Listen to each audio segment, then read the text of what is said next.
Good morning mga surprise! Nandito po ulit tayo sa morning routine po natin episodes. So, recently, pinapakita ko po sa inyo yung mga morning routine ko, mga surprise! And as usual, first of all, nananalangin muna tayo. Pero nanalangin na po ako mag-isa.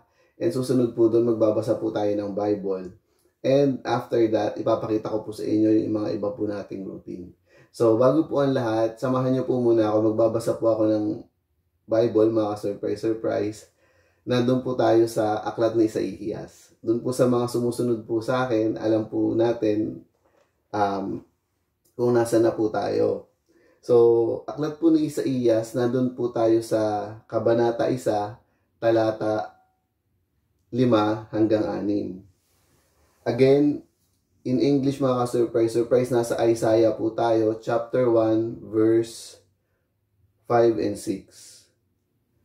Isaías, Kabanata 1, talata 4, or talata 5 at 6. So, ang sabi po ay ganito.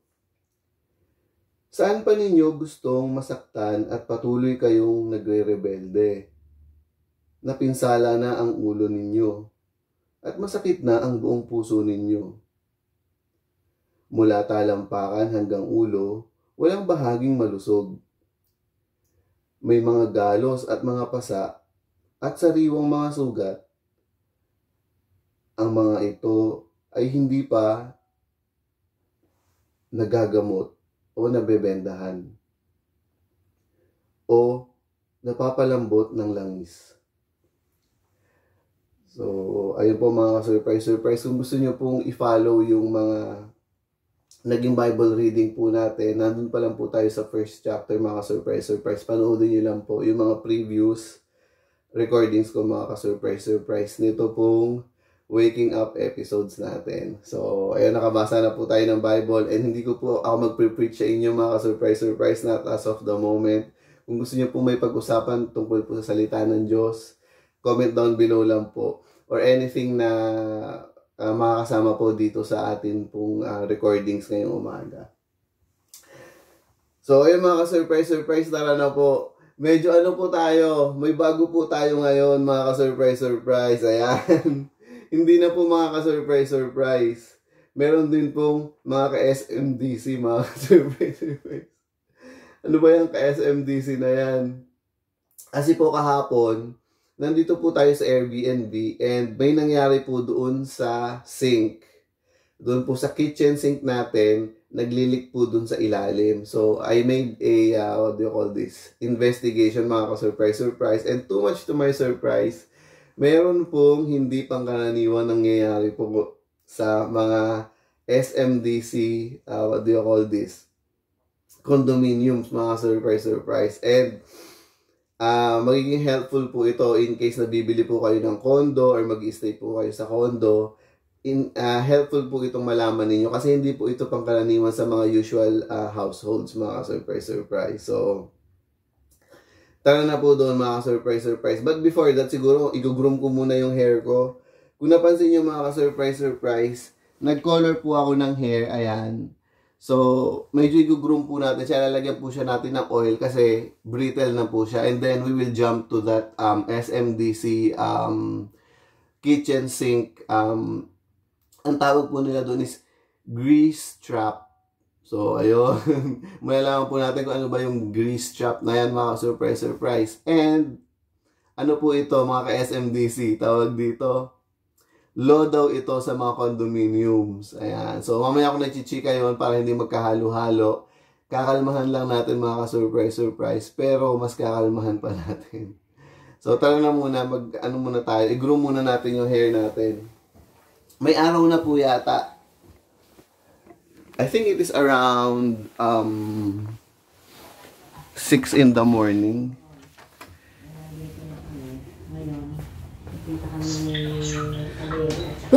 Excuse me. Dito sa may SM, katapat lang namin yung SM Bikutan. Oo. Malayo-layo pa. Kaya nga, gusto sana ni Aleli na invite kayo. Sabi ko, ewan ko kung makakapunta yung mga yan sa layo. Sabi ko, alam mo naman, hanggang Quezon City lang. Pag nagtatawag ako, kayo ang pupunta, sabi ko. Eh kahit nga si... I-groom po natin yung hair ko mga ka-surprise. Kahit nga si, Pasig hindi nakaano, tawag dito si Mary. Kaya nga, ang layo pero Alabang to Bicutan, 15 minutes lang ang nila eh. Nandun po yung what do you call that? Sunrise. Mga ka-surprise, ano nga pala? Lumindol po dito sa Philippines nitong madaling araw. So, I wake up. Naramdaman ko, nagpa-vibrate yung unan kong ganyan. Zzz, ganun. So, sabi ko, ano kaya yung nangyayari? Baka nag-ano na yung utak ko para bang alam mo yung galaw ng digestive system natin. So, parang feeling ko ganun yung nangyayari. And then mga ka-surprise, nagulat ako. Ano pala siya, tawag dito? Hindi kaya, sabi ko, hindi kaya lumindol, ganun. And then, ayun, in-research ko, ginugel ko, ayun nga mga ka-surprise, mga 5 minutes ago pa lang, lumindol daw. So, ayun. So, ang gagawin natin is tayo, i-groom lang natin yung hair natin, mga ka-surprise. Ayan. Kasama na ito dun sa pangkulay, ito, ayan. Lumanagan pa ba natin mga surprise, sige. Para mas maliwanag.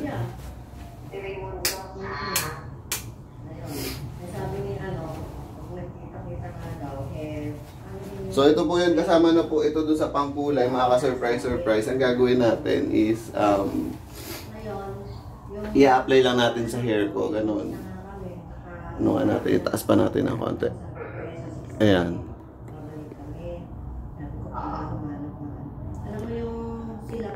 Yeah. Diyan sa may Diparo dumadaan sila. Mga anak ko. Ayan. Pasabungan. Araw-araw yun ang road nila papunta sa opisina ng mga. So paano ba kayo magbukas ng sachet mga ka-surprise? Ako ganito. Yung pag wala yung gano'n yung pangbukas talaga. Nakitang paskel na. Kagatin natin. Ayan. Hindi siya yung sinasabi ng batchmate mo ng mga construction. Hindi It says here rosemary and horse oil. Wala ba kayong nakikita ng mga construction? Baka ibang way. So tingnan natin kung oil nga siya, mga surprise. Well, it looks like it's a cream. Unless ito yung oil na tipong natutulog na oil, gano'n. Ayan, parang in connection yun namaya sa ka-SMDC natin mga ka-surprise about do sa grease trap. So, ito muna tayo. Kasi parang grasa siya, di ba? So, ito muna tayo mga ka-surprise. Magsasawa kayo doon mamaya pag itinakal natin yun. So, ganyan yung itsura niya. Rose oil daw siya mga ka-surprise. And rosemary, ayan. So, ganun. So, nagkulay ako ng hair, ganyan, kung napapansin yung mga surprise. And, ramdam natin na nagiging brittle yung hair natin. So, ayan, ilalagay na natin yung after treatment, gano'n. Naglagay ako ng after treatment, hindi right away after kung mag-color ng hair. Siguro nagpalipas muna ako ng 1 day, gano'n, or 2 days para talagang kumapit yung kulay. Kasi pag yung kulay, isinampo mo agad or nilagyan mo agad ng oil, baka hindi kumapit. So ayun, nagpalipas muna ako ng 1 or 2 days kahit ang hirap niyang suklayin, gano'n. Pero syempre, binanlawan ko yun muna, mga ka-surprise Binanlawan ko siya, nung nagkulay ako, binanlawan ko siya pero hindi ako nag-shampoo, gano'n. Kahit mahirap magsuklay, gano'n. Mapapaalman ko dun sa anak ko pagka umuwi siya ng mga bandang 9 or 10 na umaga kasi ihahatid sa umaga yung manugang ko tapos babalik siya sa bahay. Sabi ko, pakitingnan mo baka sakaling may time siya na umikot doon. So ayan, parang okay na kaya yun? Tanungin kayo. Ayan. Maliit lang ba yun? Di ba ang ano yun? Kasi nakasulat dito daily treatment. So, ilagay na kaya natin lahat. So, maglagay pa tayo ng konti. Bumili nun yung manugang ko. Ayan. Sa kanila. Dinagdagan ko. Yun. Oo. Yun ang ano namin. Doon kami. Wala kayong, hindi po pwedeng halimbawa, yung kwarto ninyo, yun ang sakop ninyo, tapos magluluto ka na sarili. Isang ano lang yun. Isang ano lang kami. Isang kusina lang. Na wala nang gagawin pa ng panibagong kusina. Mahirap. Ikaw din nasubukan mo yung makisama ng ganyan. Mahirap, diba? Mahirap. Ngayon pa bahay na mag-asawa na mahirap. Ang mahirap namang makisama lang. About dun sa smell niya mga surprise, parang okay lang naman. Yung naman sa ano naman namin. Pero hindi ko maramdaman na oil siya. Kasi kiniklaim nito na oil daw siya. Rosemary and horse oil. Ano kaya horse oil na yan? Problema sa bahay. Pero kasi bahay ng asawa mo yun. O diba? Kaya gusto mo. Yun, bahay ng manugang ko tsaka ng anak ko. O diba? Kasi parang ganun din. Sabi nila pag kalalagay lang daw natin ng oil, wag tayong masyado magsusuklay kasi parang vulnerable pa yung hair natin. So, huwag muna natin siya masyadong saklayin. Ano lang natin siya, yung tipong pasapasada lang, ganyan, pasapasada. Ayan. Makakagalaw na kayo ng maayos dito kung ano gusto nyo ayos, kung ano gusto nyo magagawa. So, ayan, okay na yung mga surprise. Ngayon, dadako na tayo doon sa ka-SMDC. Kung ano ba yung ka-SMDC na yan, may matututunan po tayo this morning. Kasi nga po, again, sige, doon ko na ikukwento. Tara na po. Yun ang adjustment. Madali lang yun. Napakadali lang. Kasi ang anak lang naman nila isa. Madali lang yung gawa ng paraan. Pero ikaw, yung bastusan mo yun ang mabigat. Pero kasi Isipin mo, magbabayad ka ng bahay, ng kuryente, tubig. Tapos, kaya ala ka naman na yung pinagkakakitaan, di ba? So, ito po yun mga ka-surprise. Dito po sa sink, ayan, napansin po namin, meron pong water dito. May tumatagas na tubig. And then, nung nag-investigate po kami, binuksan po namin ito, ayan. Mabigat talaga, napakabigat abil. So, nakita namin na dito nanggagaling yung tubig. Ito sa silver na ito, dyan nanggagaling yung tubig. So, nabubuksan po yan mga ka-surprise dito, ayan.